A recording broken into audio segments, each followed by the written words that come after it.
the Pro Series. Got 2 elements on this band, but you're 10 over. Very, very strong. Good audio, too. I wonder what you're running there. Again, the name is John. Back to you there. Whiskey Tango 1 Hotel from WB to WR. All right, John. Nice to make your acquaintance. Yeah, looks like we got a lot of things. Well, a few things in common anyway, as far as the outdoors goes. Yeah, I don't guy my tower. It sits right off the back of the house. It's attached to the just underneath the fascia board, up past the roof line, and I built a brace out of. God, I wish I could remember things, but the treated lumber, and that's been up there for as long as the tower's been up there, which is, I don't know, 30, 35 years now. And it's an Aluma tower. It still looks great. And I'm on my second beam. The first beam I had was a Force 12, 2-element, 10 through 20. It did the walk bands too. Good sturdy antenna. I loved it. And I had a 40-meter add-on dipole, rotatable dipole, that it had room for on the mast. So it was a pretty nice setup, but I got this bee in my bonnet about doing bucket list stuff. And one of them was, I want a 3-element beam before it's all said and done. And anyway, I went right ahead. If it's not broken, don't fix it. I broke all the rules on that. And but I ended up, I spent the dough and I went, because it'd been out for a while and perfected, I thought. And it's never given me a bit of trouble, knock on wood. Yeah, I went to a stepper 3-element, only because I like the idea of adjusting the SWR for each band individually. And I had a method to my madness on that. And originally I got the 40-meter add-on, which turned out to be just this humongous, looked like a big U-clamp on each side of the mast.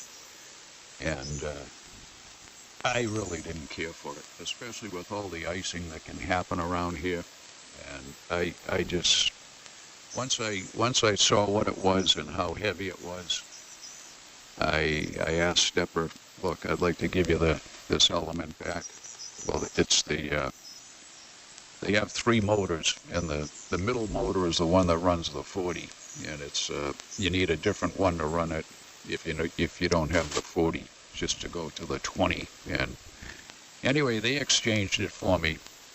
I never mounted it or anything like that, but I looked at the logistics of the thing and I said, no friggin' way am I going to be feeling good about this in a snowstorm or an ice storm or anything, whether the tower's up or all the way down. So it's 10 through 20, and it's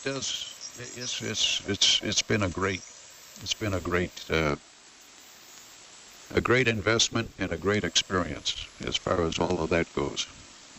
If anybody was to ask me, I'd say, yeah, Force 12, yeah, beautiful antenna. Stepper 3-element, beautiful antenna. So anyway, it's just you get into these weather situations, John. It's just it's every man for himself. And because I've got a lot of trees around here, and a lot of my antennas, the wire antennas, especially this 40-meter one, it depends on trees and tied to trees and stuff like that. So, stuff happens over the winter. you just got to be prepared to go out there, and if you want to get back on the air, you got to get things back up in the air again. So anyway, I tried mulching the leaves. I've got so many here. I've got oak leaves, and the oaks, some of them, they can be as big as those fans that women use to keep themselves cool in the summer, the hand things that they used to shake at their face. Well, some of these leaves that come down off of these oak trees could pass for for that type of an operation. That's how big they are. And I tried grinding them up, and all I did was ruin my lawn because I could never get everything up off the lawn afterwards.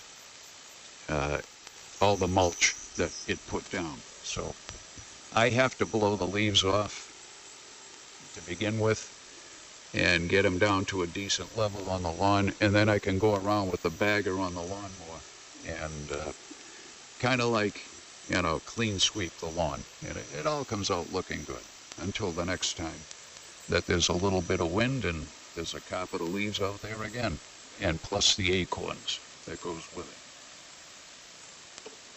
Flex 6600 here, John, and I've had it long enough. I'll get to the other stuff, but Flex 6600 here, and I'm running an OM power amplifier. The Ranger sounds fantastic, and I always love the Commander amps. I've had several of them, the 1-tube, the 2-tube, and the 3-tuber over the years. WB2NEW, WT1 Hotel, over. Yeah, wow, we do have a lot in common. Yeah, that's what I do here. I've got maple trees, and what I do, Skip, with the mowing deck on, I sort of grind them as they come down. So I can mow like every other day. I'm not really mowing. I just sort of grind them up, and they get so small. I really don't pick them up. I do blow some of them into the woods. That's how I get rid of some of them. But interesting. Okay, let's see. My tower is a 40-foot U.S. tower. It's still standing, but it is mounted right next to the house. And I just heard my wife come in, by the way. I crank it down when the wind gets going. Good on the Force 12. Now they were bought out by JK and Tess. This Mosley I just got done rebuilding. I replaced basically all the coils and all 12 traps, which was cheaper than buying a new JK makes what they call a 6BA Bravo Alpha, and it's 6 bands all on, I think, 1 coax or 2, and it's 2 elements on each band. It's supposed to be quite good. And that would have been what I would have went for, but Mosley cut me a pretty good deal as far as the price on it. So I sort of rebuilt this a lot cheaper. And let's see. Oh yeah, and yeah, the 40-meter that element from Stepper. Yeah, it's like a giant trombone. I've seen those. They say they can hold up okay in the inclement weather, but I don't know. I just don't want no moving parts out there. Yeah. So like I said, the trees around here are. They're 70, 80 feet tall, so I can do whatever I wish. And I've got two bazookas out, one for 160, and which there's not a lot of activity, I might add, and one for 80. And the feed point's up there, 40, 50 feet, and it sort of follows the contour of the hill. Is what the deal was. And I got on the air today because I just got done tearing. I had something was screwy here with this setup, and I thought it was the relay. To make a long story short, I took everything apart, unhooked everything, cleaned everything up, put it all back together, and it's working again. That's what happens with the old stuff. Fine on the Flex 66 or the 6600. I've always wanted to do something in SDR, but I don't know. I got enough stuff around here as it is. And it just doesn't really get my interest, to tell you the truth, Skip. But it may, at some point, I've been all over from CW RTTY to Amtor, Pactor, whatever. So I've been, like I say, whatever piques my interest. Back to you there, Skip. I'm gonna hang in for one more, but my wife just walked in, and I probably better get up there and make it look like I'm doing something constructive. WT1H from WB2NW. Okay, John. Yeah, I know the drill. I just happened to drop my wife off about 45 minutes ago at my son's house. He's going to take her out shopping for Christmas. It's the easiest way to do things. But I'm glad I'm not going along. Can't stand the malls and all of that stuff. Otherwise, I'd have an ear towards the upstairs sitting here. I'm down in the basement now, John. So, like I say, I know the drill well. When the War Department calls, you answer it. And so if you got to take off, no problem. It's understood. Yeah, you're 20 over here. Beautiful signal. And the Ranger sounds really nice. And nice setup you got going there. Just to finish it off here, yeah,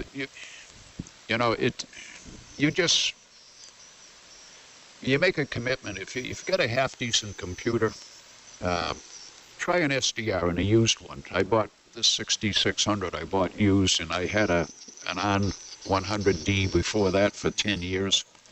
Prior to that, all I had was Kenwood radios, 850s, 950s, 870s, 140 in the truck. And I was on 160 in the truck too, with a 500 watt amplifier that was put out by Mississippi's finest chunk, MFJ, and solid state. And it worked great. That whole setup worked great, and what a difference it made in the mobile. Not that you were getting 500 watts out of it, but you put 150 to 200 watts on a vertical stick out there driving around, and it makes a hell of a difference from the 40, 50 watts that you might ordinarily have. And that was all sideband. I wasn't doing AM in those days, not from the truck anyway. And yeah, 160, yeah, I was a big 160 guy for a lot of years. When I first got licensed, probably for the first 15 years, I was on 160. Sideband and then AM. And then I had a guy that I talked to, good friend of mine. We got licensed together. We hung around together our whole lives basically. So we get into this together, and he used to get out of work at 3 o'clock in the afternoon.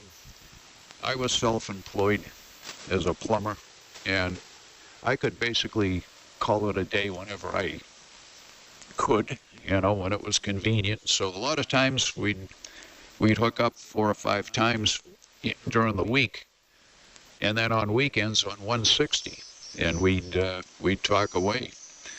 And we were only 10 miles apart, but it was some rugged terrain, some high ground in between us, stuff like that. But 160, really worked well with its ground wave. And then we discovered he bought I had that Force 12, and then he bought a hex beam for 10 meters, put it up on a 20-foot pole, and aimed it at me, and I aimed my beam at him, and all of a sudden our 20 over signals were 40 over. Because of the low takeoff angle on 10, John, it works as good as ground wave.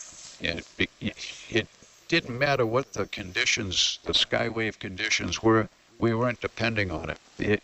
We could just hit each other's beam.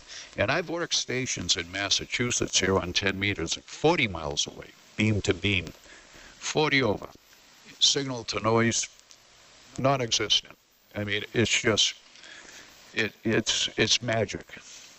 So And especially on AM, because you need 20 over if you're going to do audio crap, and 40 over, I mean, you're in heaven. But out here, yeah, S9, 10 over, it's a great signal, but imagine if it was 20 over all the time and 40 over, like it was beam to beam here on 10. So anyway, a lot of fun. But let me send it back to you. I've had it long enough. Yeah, maybe you got to step out. But I've got a few pieces of audio gear in the rack here, and I'm running a Rode Classic microphone here. It's a tube mic that I've had for years. And I first bought one back in the early 90s when they first come out, sold it, and then I reinvested in one for about a third of the price 20 years later, and it's my microphone for life. It should be right there with me when they lower me down. WB2 NEW, WT1 Hotel, over. Well, okay. Very good. Well, let's see. Where do I start? Let's see. Let's go back to the trees. And I put up some of my. You said something about maybe untying, getting ready for this wind that's blowing. I've got especially my 160 meter bazooka. That's up with stainless steel rope. Like maybe 20 feet of it. That I don't have to worry about that coming down. I mean, it would break branches before that. And this Ranger was done by W4PNT. His name was D. Lived down in Virginia. God, I don't know, 20 years ago. I was so impressed with his restoration of paint. I sort of bought it and put it on the shelf. I don't know, about 10 years ago, I started running it and I'm going, wow, what a great rig. And again, like I say, into the amp. I've got a Kenwood 140. Boy, I'll tell you, it's a great receiver. It's got a great receiver. Kenwood audio is always very good, Skip, as you know. I'm running the hand mic in it. Sounds fine. And I did have a 706 Mark II G and an SGC Smart Cube, but it's supposed to be 500 watt brick, and a full size screwdriver. I did that for quite some time, and had a lot of fun. A lot of fun with it. And yeah, there's a friend of mine that he lives at the south end of Skinny Atlas Lake, and he's like, I'm 1,400 feet above sea level, and he's probably below sea level. And we get on 160 during the day, and I can hear him fine. With just off my bazooka, and I think that's what he's running too. And there's not a lot of 10 meter activity around here as far as doing local stuff. And I'll tell you, our VHF UHF is sort of non-existent, really. And again, as I say, I'm 1,400 feet above sea level, so I hear everything. I'm on a hill just outside of town. Yeah, well, like I say, with the Flex, as you just said, I need a dedicated, a good run computer for it first. There's a lot of help setting up a Flex and/or a non, so that's a good deal.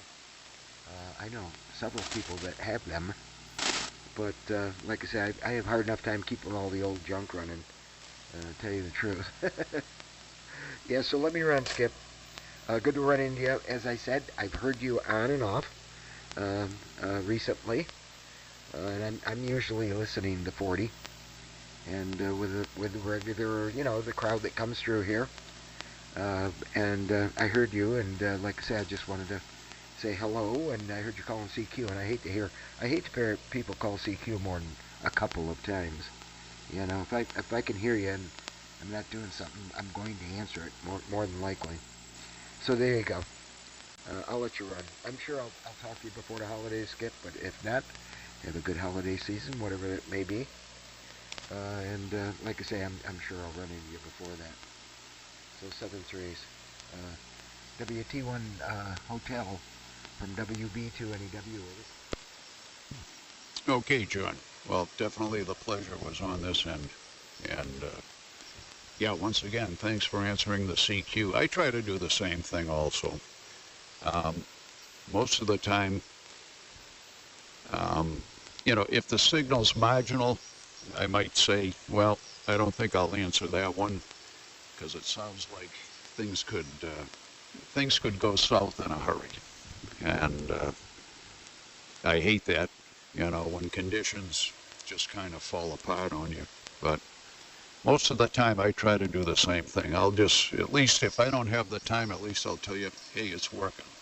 So anyway, yeah, well, I am going to, I've got, these old window weights, and I got to have some tree work done in the yard. We had an attack of, what are they? The caterpillars.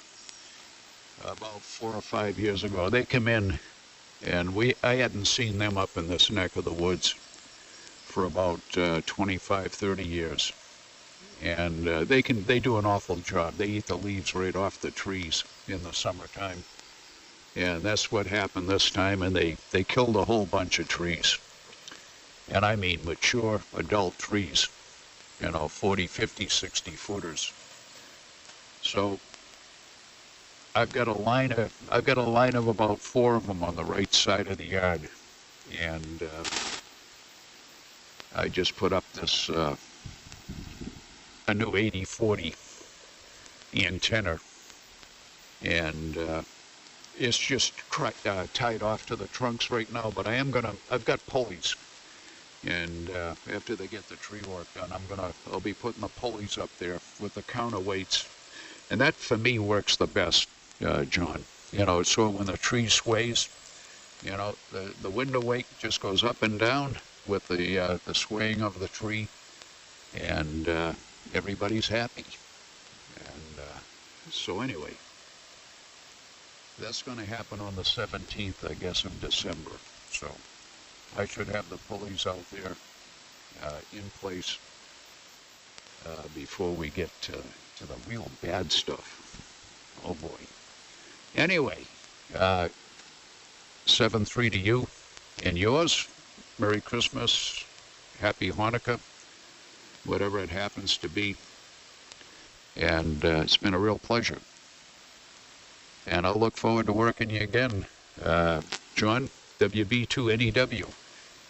Go ahead and take care of business. I got to do it. Probably the same thing very quickly here because the clock is ticking. WT1 Hotel.